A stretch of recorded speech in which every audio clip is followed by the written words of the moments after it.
बेटे ने पत्नी की बातों में आकर अपनी ही माँ को पागल घोषित कर दिया और घर से धक्के मारकर निकाल दिया। लेकिन जब माँ की मौत के बाद उसके पुराने झोले से एक डायरी मिली तो उसमें लिखा सच पढ़कर बेटे के पैरों तले जमीन खिसक गई। नमस्कार दोस्तों, स्वागत है आपका हमारे चैनल पर। आज की कहानी एक ऐसे दर्दनाक सच और पश्चाताप की है जो हर औलाद की आंखों में पर्दा हटा देगी। यह कहानी है ममता, विश्वासघात और एक ऐसे बलिदान की जिसे समझने में बहुत देर हो गई।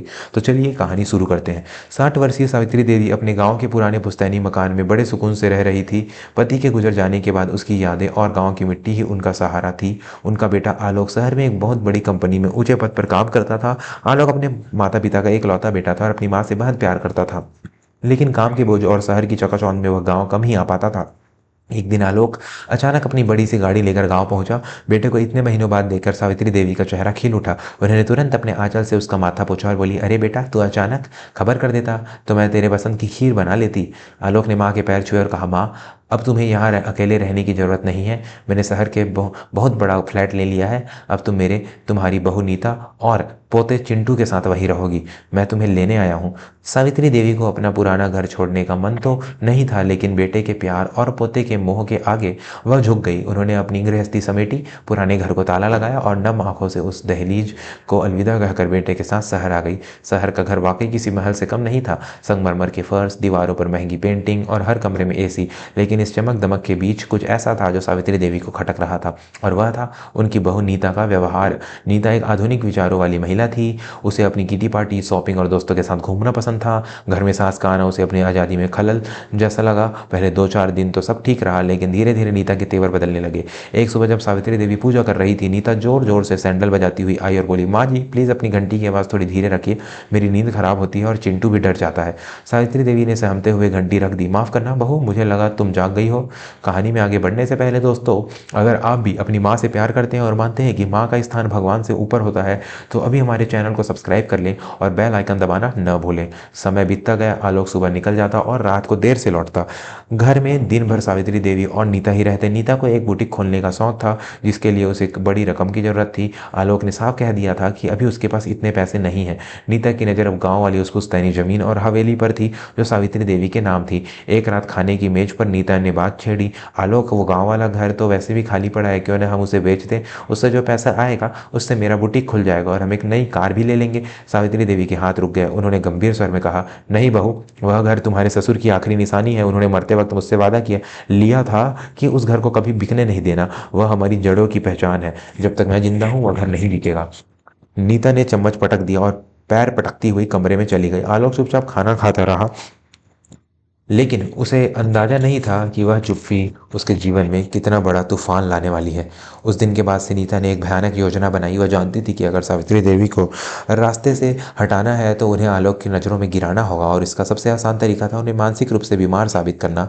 कुछ दिनों बाद शाम को जब आलोक ऑफिस से लौटा तो उसने देखा कि घर में धुआं भरा हुआ है। रसोई में गैस खुली थी और तवे पर रोटी जलकर राख हो चुकी थी। नीता खांसते हुए बाहर आए और चिल्लाई, आलोक, देखो माँ जी ने आज क्या कर दिया। गैस खुली छोड़कर अपने कमरे में जाकर सो गई। अगर मैं वक्त पर ना आती तो आज पूरा घर उड़ जाता, हम सब जलकर मर जाते। आलोक घबरा गया। वह माँ के कमरे में गया। सावित्री देवी गहरी नींद में थी। उसने उन्हें जगाया। माँ, आपने गैस खुली छोड़ दी थी, ऐसा कैसे हो सकता है। सावित्री देवी हड़बड़ाकर उठी। नहीं बेटा, मैंने तो गैस बंद की थी, मुझे अच्छे से याद है। नीता पीछे से बोली, आलोक, ये झूठ बोल रही है या फिर भूल गई है। आजकल इन्हें कुछ याद नहीं रहता। कल भी इन्होंने बाथरूम का नल खुला छोड़ दिया था, पूरा पानी टंकी से बह गया। सावित्री देवी हैरान होकर बहू का मुंह ताकती रह गई। उन्हें याद था कि उन्होंने सब ठीक से बंद किया था, लेकिन बेटे के सामने बहस करना उन्हें शोभा नहीं दिया। यह सिलसिला यही नहीं रुका। कभी आलोक की जरूरी फाइलें रद्दी की टोकरी में मिलती तो कभी नीता की महंगी साड़ियाँ फटी कटी मिलती। हर बार इल्जाम सावित्री देवी पर लगता। नीता ने बड़ी चालाकी से आलोक के मन में यह बात बैठा दी थी कि माँ की दिमागी हालत अब ठीक नहीं, उन्हें भूलने की बीमारी डेमेंशिया हो गई है और यह घर के लिए खतरा बन गई है। एक दिन तो हद ही हो गई। आलोक के बॉस डिनर पर घर आने वाले थे। नीता ने दोपहर में ही सावित्री देवी को एक तरफ ले जाकर मीठी आवाज में कहा, माँ जी, आज बड़े मेहमान आ रहे हैं, आप पुरानी हैं, शायद उनके मॉडर्न तौर तरीकों में आप अनकंफर्टेबल महसूस करें। आप अपने कमरे में ही आराम करिएगा, मैं खाना वहीं भिजवा दूंगी। सावित्री देवी ने सिर हिला दिया। शाम को मेहमान आए, सब कुछ ठीक चल रहा था कि अचानक ड्राइंग रूम में कांच टूटने की जोरदार आवाज आवाज़ आई, सब सन्न रह गए। आलोक ने देखा कि उनका 5 साल का बेटा चिंटू रो रहा है और पास ही एक कीमती फूलदान के टुकड़े पड़े हैं। चिंटू के माथे से खून निकल रहा था। नीता दौड़ कर आई और चिंटू को गोद में उठाकर चिल्लाई, आलोक देखो तुम्हारी माँ ने क्या किया। मैंने इन्हें मना किया था कि कमरे से बाहर मत निकलना, फिर भी ये आई और इन्होंने चिंटू को धक्का दे दिया, फूलदान भी तोड़ दिया। ये पागल हो चुकी है आलोक। आज इसने मेरे बच्चे को मारा है, कल ये उसकी जान भी ले सकती हैं। सावित्री देवी एक कोने में खड़ी कांप रही थी। वह तो बस पानी पीने के लिए रसोई की तरफ जा रही थी। चिंटू दौड़ता हुआ आया और खुद ही फूलदान से टकरा गया था। उन्होंने तो उसे उठाने की कोशिश की थी। सावित्री देवी ने रोते हुए कहा, नहीं बेटा, मैंने धक्का नहीं दिया, यह गिर गया था, मैं तो। लेकिन आलोक का धैर्य अब जवाब दे चुका था। बेटे के खून को देखकर उसका विवेक मर गया। उसने मेहमानों के सामने ही अपनी माँ पर चिल्लाया, बस माँ, बहुत हो गया। मैं पिछले कई महीनों से बर्दाश्त कर रहा हूँ आपकी लापरवाही और इस पागलपन की वजह से आज मेरा बेटा घायल हो गया। आप इस घर में रहने लायक नहीं है। सावित्री देवी की आंखों से आंसुओं की धार बह निकली। जिस बेटे को उन्होंने अपनी उंगली पकड़कर चलना सिखाया था, आज वही उन्हें पागल कह रहा था। अगली सुबह आलोक ने एक कठोर फैसला लिया। उसने माँ का सामान बांधा और कहा, माँ, शहर के बाहर एक केयर होम आश्रम है, वहाँ डॉक्टर भी है और तुम्हारी देख रेख करने वाले लोग भी। तुम वहीं रहोगी। यहाँ तुम सुरक्षित नहीं हो और न ही मेरा परिवार। सावित्री देवी ने कोई विरोध नहीं किया। उन्होंने एक बार अपने बेटे का चेहरा देखा, फिर उस घर को देखा जो कभी उन्हें अपना नहीं लगा। नीता दरवाजे के पीछे खड़ी होकर मंद मंद मुस्कुरा रही थी। उसकी योजना सफल हो गई थी। बिना कोई शब्द बोले सावित्री देवी आलोक के साथ गाड़ी में बैठ गई। रास्ते पर खामोशी रही। आश्रम की गेट पर छोड़ते वक्त आलोक ने कहा, मैं आता रहूंगा माँ। यह एक झूठ था जिसे दोनों जानते थे। सावित्री देवी ने अपने कांपते हाथों से आलोक के सर पर हाथ रखा और सिर्फ इतना कहा, खुश रहना बेटा, अपना और चिंटू का ख्याल रखना। दोस्तों, कहानी का सबसे भावुक और चौंकाने वाला हिस्सा अभी आना बाकी है। क्या आलोक कभी जान पाएगा कि उस रात सच में क्या हुआ था? उससे पहले अगर आपको यह कहानी दिल को छू रही है तो कृपया चैनल को सब्सक्राइब करें। हमें आपके सहयोग की बहुत ज़रूरत है। आश्रम में सावित्री देवी का जीवन वीरान हो गया। वह किसी से ज़्यादा बात नहीं करती थी, बस दिन भर एक डायरी में कुछ लिखती रहती थी। नीता कभी उन्हें देखने आई और आलोक भी काम का बहाना बनाकर महीनों तक नहीं आया। गाँव वाला घर अब नीता के दबाव में बिकने की कगार पर था। 6 महीने बीत गए। एक ठंडी सुबह आलोक के फ़ोन पर घंटी बजी। आश्चर्य के आश्रम के इंचार्ज का फ़ोन था। हेलो मिस्टर आलोक, हमें खेद है लेकिन आपकी माताजी सावित्री देवी का सुबह देहांत हो गया।